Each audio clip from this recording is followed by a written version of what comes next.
Tonight, a man is in custody, ending an hours-long standoff in Broomfield. It started around 6:30 this morning for a report of a disturbance. Over the next 4 hours, there were multiple shots fired and a woman was taken hostage and hurt.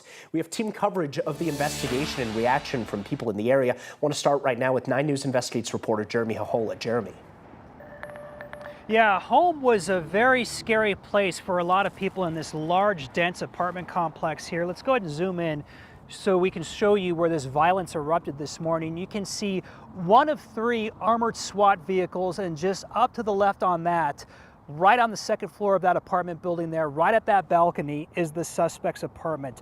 People here describe hearing dozens of gunshots between the suspect and police this morning. This all began when police got a call about a disturbance inside that apartment. When they arrived at the man's door, they could hear him yelling inside. They say he was yelling threats. They also heard a woman inside who was described as a hostage. Suddenly, he began shooting not only at police, but randomly outside at buildings and at vehicles. He hit windows and cars. Police characterized this as an active shooter, and then things evolved into a barricaded man with a hostage. Police initially tried to talk the guy out of his apartment with the crisis response team. Talking to the guy did not work. So then after about 3 hours, they broke down his door, threw in some flashbangs, and eventually they got the guy into custody and found one hostage inside.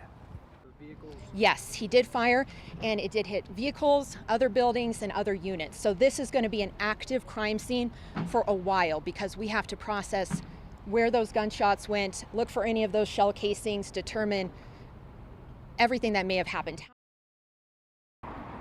And so far, police have not released the suspect's name. In the meantime, this really impacting a lot of people, disrupting the day for a lot of people who can't get inside their apartments. For more on that, let's go to my colleague Ria Jha with that.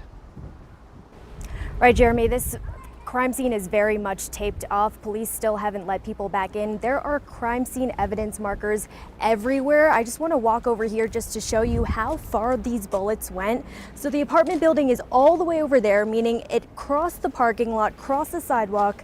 There's an evidence marker right down here and a bullet imprint in this car over here. Residents like Ben Bostrom say they usually feel safe living at Arista Apartments. I think it's very out of character for the area. This is normally very, very quiet and safe, in my estimation. So you never know who you're living next to. Next door to me, I heard some loud banging this morning about almost 7 a.m.